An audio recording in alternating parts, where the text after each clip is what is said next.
Good afternoon to all the students of DLM second year, session 2018 to 2020, year 6, unit of 1, approaches for teaching of English, lecture number 33. Write a short note on behavioristic approach.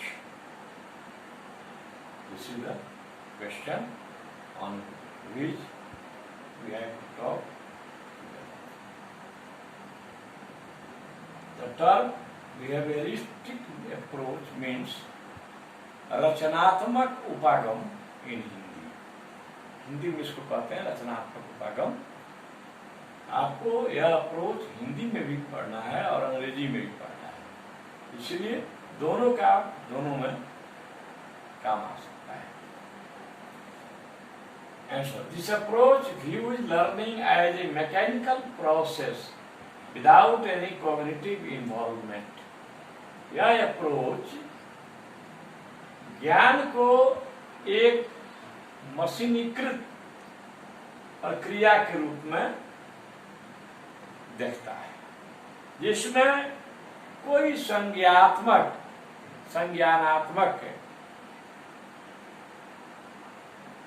उपलब्धि नहीं होती, केवल मशीनीकरण। It may be called one sided program, या एक पक्षीय कार्यक्रम होता है। Teaching is one sided process in this approach. It lays a lot of emphasis on habit formation. यह आदत निर्माण पर बहुत जोर देता है। The teacher controls the learning environment. शिक्षक इसमें क्या करते हैं? यह ज्ञान परिवेश को नियंत्रित करते हैं। He is in the role of a director. He is considered to be the source of knowledge. उनको ज्ञान के स्रोत के रूप में जाना जाता है। And the listeners are only passive listeners. The students are only passive listeners. विद्यार्थी इसमें क्या है? केवल निष्क्रिय श्रोता है। who have to listen to their teacher only.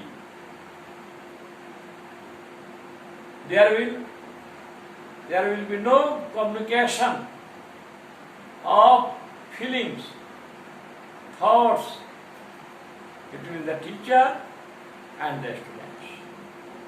इस अप्रोच में शिक्षक और छात्रों के बीच संप्रेषण नहीं होता है। शिक्षक को ज्ञान का स्रोत माना जाता है, जो पूरे लर्निंग एनवायरनमेंट को कंट्रोल करता है। Here, the learners are perceived as empty vessels or blank blackboard. यहाँ स्टूडेंट्स को खाली बर्तन, empty vessels, या खाली श्याम पर, blackboard के समान माना जाता है। Because the teachers force knowledge into them, क्योंकि शिक्षक उनमें ज्ञान उड़ेलते हैं छात्रों में। और the teacher writes anything on their minds. यहाँ पर शिक्षक जो है उनके मस्तिष्क पर कुछ भी लिख सकते हैं। It is based on rote learning through repetitive drills.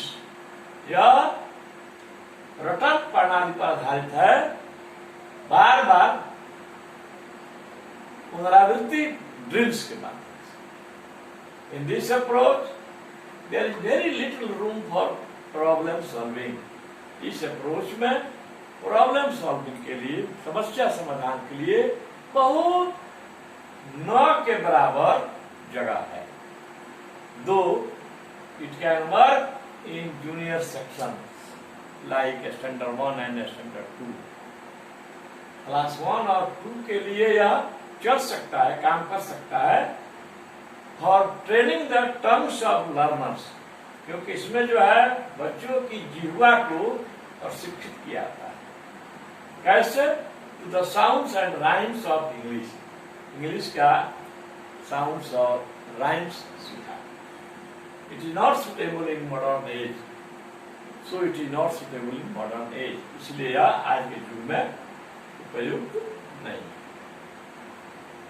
This approach views learning as a mechanical process without any cognitive involvement. It lays a lot of emphasis on habit formation. The teacher controls the learning environment. Here, the learners are perceived as empty vessels or blank blackboard because the teacher pours knowledge into the student. Or he can write anything on their minds. It is based on rote learning through repetitive drills. In this approach, there is very little chance for problem solving, though it can work in junior sections like standard 1 and standard 2 for training the tongues of children to the sounds and rhymes of English. It is not suitable in modern age. Let's consider some of the methods that follow this approach. The grammar translation method. इसी में आगे आता है, दो method है, the grammar translation method और दूसरा है लिंग्विस्टिक ड्रिल्स, जो हम लोग कल करें। आज यह जो बिहेवियरिस्टिक अप्रोच है, इसमें दो मेथड होते हैं। एक पहला है grammar transformation. It is the oldest and the most widely practiced method of teaching English which came into India with the English. यह सबसे पुरानी और सबसे अधिक अभ्यास की हुई व्यापक पैमाने पर टीचिंग मेथड है अंग्रेजी पढ़ाने के लिए, जो अंग्रेजों के साथ भारत आई थी। It is also known as classical method. इसको शास्त्रीय विधि के रूप में भी जाना जाता है। इन दिस मेथड, इस मेथड में text book occupies an important place. इस मेथड में टेक्स्ट बुक, जो पाठ्य पुस्तक जो है, उसका महत्वपूर्ण स्थान होता है। विच है, जिस पाठ्य पुस्तक के पास ऑल रीडिंग मटेरियल, सभी पाठ्य सामग्रियां होती हैं। स्पेसिफिक ग्रेडेड वोकेबुलरी, विशिष्ट शब्दकोश होते हैं। Third, rules of grammar, grammar के नियम होते हैं। And fourth, each lesson with new words, प्रत्येक लेसन में नए नए शब्द होते हैं।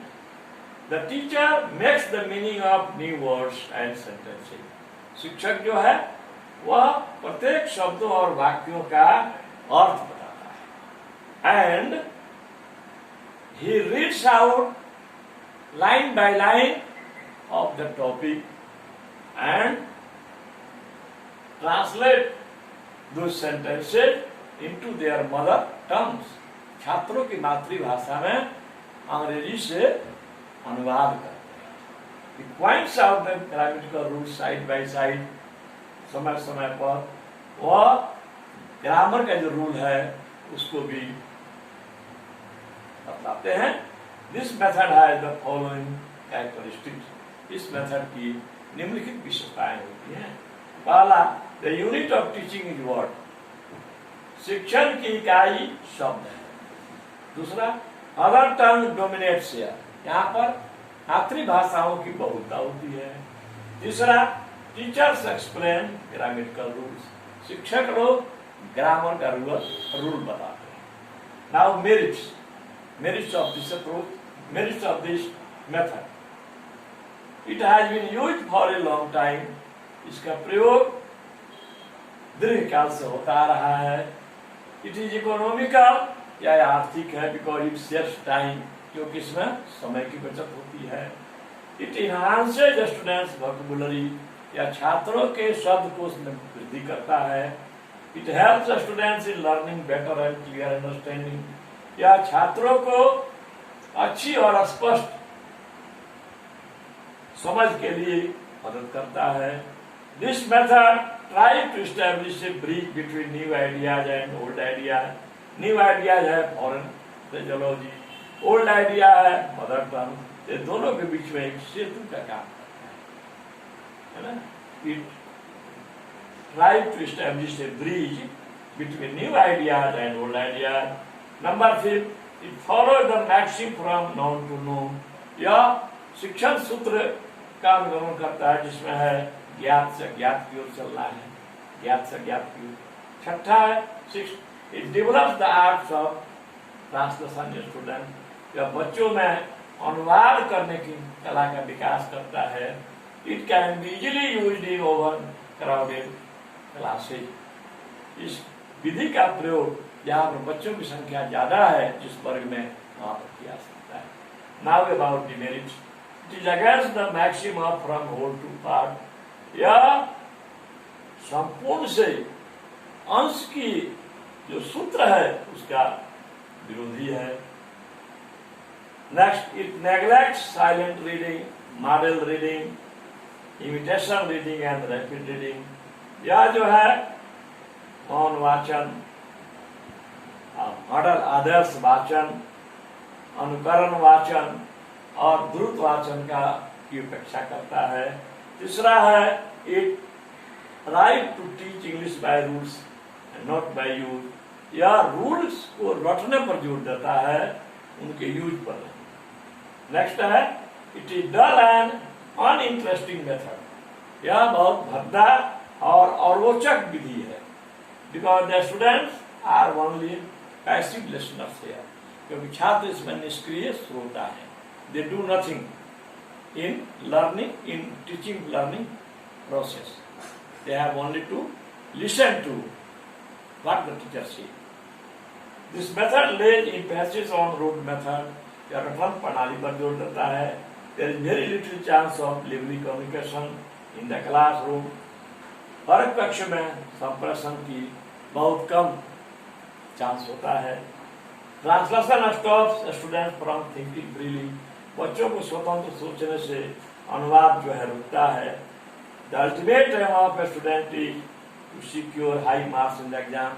इसमें केवल परीक्षा में उत्तम अंक प्राप्त करना ही अंतिम उद्देश्य है, ज्ञान प्राप्त करना नहीं। It is against educational psychology of modern age. यह आज के आधुनिक युग के शैक्षिक मनोविज्ञान का विरोध है। In spite of all these demerits, it is a fact that this method has been used by our teachers since a long time and even today.